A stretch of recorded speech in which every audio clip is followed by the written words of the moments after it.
Hello friends, exam गुरु YouTube channel में आपका स्वागत है। मैं प्रदीप।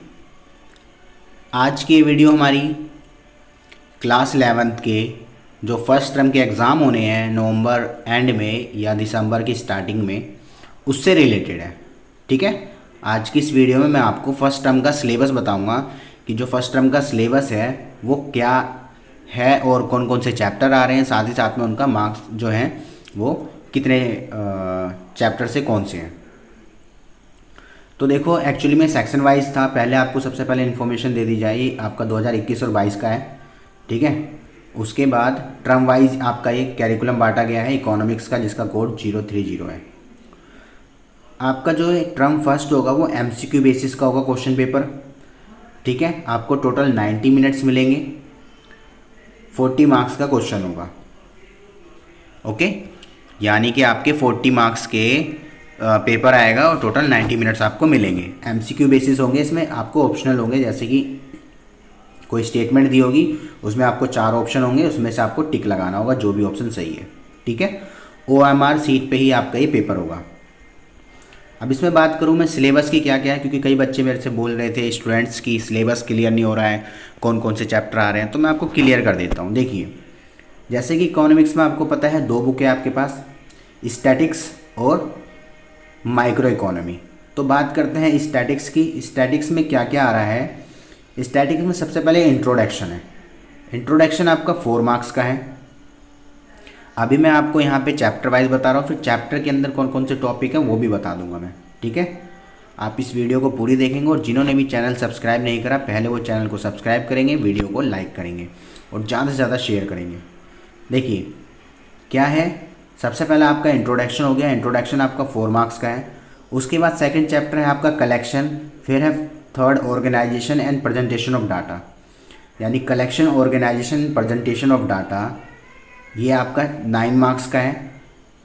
उसके बाद बात करें हम नेक्स्ट स्टैटिकल टूल्ड डाटा इंटरप्रिटेशन, जिसमें आपका मीन, मीडियन, मोड, ये आपका 10 नंबर का है। ठीक है, मीन, मीडियन, मोड आपको पता है 9 चैप्टर है। केंद्रीय प्रवृत्ति के माप, हिंदी में इस चैप्टर का नाम है। ठीक है, 10th तक ये आपका आ रहा है। 10th में आधा आ रहा है क्योंकि उसमें आपका कोरल टाइल था, वो नहीं आ रहा है, खाली आपको मीडियन तक करना है। ओके, ये हो गया। अब इसका ये तो मैंने आपको बता दिया कौन कौन से चैप्टर्स हैं। अब इसके अंदर टॉपिक कौन कौन से हैं वो देखिए। अगर बात करें पहला, जैसे इंट्रोडक्शन। इंट्रोडक्शन में आपको क्या क्या करना है, इकोनॉमिक्स की डेफिनेशन लेनी है, इसके स्कोप पढ़ने हैं, फंक्शन, इसके इम्पोर्टेंस क्या है, और स्टैटिक्स में बस आपको इतना टर्म्स पढ़ना है और इसके अंदर कुछ नहीं पढ़ना। सेकंड है फिर आपका कलेक्शन, ऑर्गेनाइजेशन, प्रेजेंटेशन। इसमें कौन कौन से चैप्टर लाई कर रहे हैं, इसके अंदर देखो आपके बेसिकली बात करें तो कलेक्शन ऑफ डाटा में क्या है, सोर्स ऑफ डाटा, डाटा के सोर्स क्या होते हैं, प्राइमरी डाटा, सेकेंडरी डाटा, आपको ये पता करने हैं। फिर इसको कलेक्ट कैसे किया जाता है, सैम्पलिंग मेथड, सेंसस मेथड। उसके बाद फिर आपका मेथड ऑफ डाटा कलेक्शन। ठीक है, उसके बाद source of secondary data, census national sample survey, यानी आपको जनगणना भी पढ़नी है और साथ ही साथ में नेशनल सैंपल सर्वे यानी कि NSSO, इसके बारे में भी पढ़ना है। ठीक है, सिर्फ इतना सा करना है आपको कलेक्शन ऑफ डाटा में। उसके बाद फिर बात करें हम ऑर्गेनाइजेशन ऑफ डाटा। ऑर्गेनाइजेशन में आप क्या करोगे, ऑर्गेनाइजेशन में आपको पढ़नी है meaning, type of the variables, frequency distribution. ठीक है, फ्रीक्वेंसी डिस्ट्रीब्यूशन क्या होता है और वेरिएबल्स की मीनिंग क्या है। उसके बाद फिर आपका नेक्स्ट था प्रेजेंटेशन ऑफ डाटा में क्या है, टैबुलर प्रेजेंटेशन, यानी कि जो आपका बार ग्राफ, हिस्टोग्राम, ये सब है, पाई चार्ट वगैरह ये करने हैं। ठीक है, तो आप क्या करोगे इसमें, presentation of diagram data, diagrammatic presentation, geometric presentation जिसमें आपका पाई चार्ट आएगा, frequency diagram, histogram, polygon, ogive और अर्थमेटिक लाइन ग्राफ। ठीक है, टाइम सीरीज ग्राफ जिसे कहते हैं, होता है ना ऐसा, इसमें आपको ऐसे ऐसे ऐसे ऐसे करके बनाना होता है ये वाला। तो इस तरीके से आपको इसमें करना है। ये आपका प्रेजेंटेशन ऑफ डाटा में हो गया कंप्लीट। इतना ही करना है, इससे ज़्यादा कोई आपको टॉपिक पढ़ने की ज़रूरत नहीं है फर्स्ट टर्म के लिए स्पेशली। और लास्ट आपका जो है स्टैटिक्स में क्या है, arithmetic mean median mode, median और मोड आपको पता ही है, सिंगल फार्मूला होता है इनका, कोई अलग नहीं है। पर जो आपकी अर्थमेटिक मीन है उसमें आपके डायरेक्ट मेथड से, जिसे प्रत्यक्ष विधि कहते हैं, फिर आपका shortcut method, step division method, इस तरीके से निकलती है। बाकी इन दोनों में तो एक एक ही फॉर्मूले हैं। तो फ्रेंड्स ये आपका कंप्लीट होता है। मैंने आपको बता दिया कि स्टैटिक्स से इतना ही आएगा, टोटल मिला के आपका 23 मार्क्स के क्वेश्चंस तैयार हो गए। आपके पास दूसरी बुक है माइक्रो इकोनॉमी। माइक्रो इकोनॉमी में क्या है, आपका इंट्रोडक्शन 4 मार्क्स का है और consumer equilibrium and demand 13 marks की है। टोटल मिला के 17 हो गए। 23 फर्स्ट बुक के, सेकंड बुक के 17, दोनों का सम करा 40 नंबर का टोटल आपका फर्स्ट टर्म का पेपर तैयार हो गया। अब माइक्रो इकोनॉमी व्यष्टि अर्थशास्त्र कहते हैं इसे हिंदी में। इसके अंदर कौन कौन से टॉपिक है मैं वो भी बता देता हूँ आपको। Okay, just wait. देखिए ये आपका दे रखा है, ठीक है। ये आपका सेकंड बुक का है माइक्रो इकोनॉमी का। कौन कौन सा है, इंट्रोडक्शन में क्या करना है, मीनिंग ऑफ माइक्रो इकोनॉमी और मैक्रो इकोनॉमी। सबसे पहले यही डिफरेंस दिया होगा, मैक्रो और माइक्रो में डिफरेंस, समष्टि और व्यष्टि में। फिर आपका पॉजिटिव एंड नॉर्मेटिव इकोनॉमीज पढ़ लेना, इकोनॉमी की डेफिनेशन क्या होती है। आगे मोस्ट इंपॉर्टेंट है सेंट्रल प्रॉब्लम ऑफ इकोनॉमी, इससे तो क्वेश्चन पूछा ही जाता है, ठीक है। What, how and for whom to produce and opportunity cost, ठीक है। अपॉर्चुनिटी कॉस्ट पढ़ना है आपको, इससे ज़्यादा कुछ नहीं करना। पीपीसी वगैरह आपका कट चुका है, आपको सिर्फ इतना ही पढ़ना है।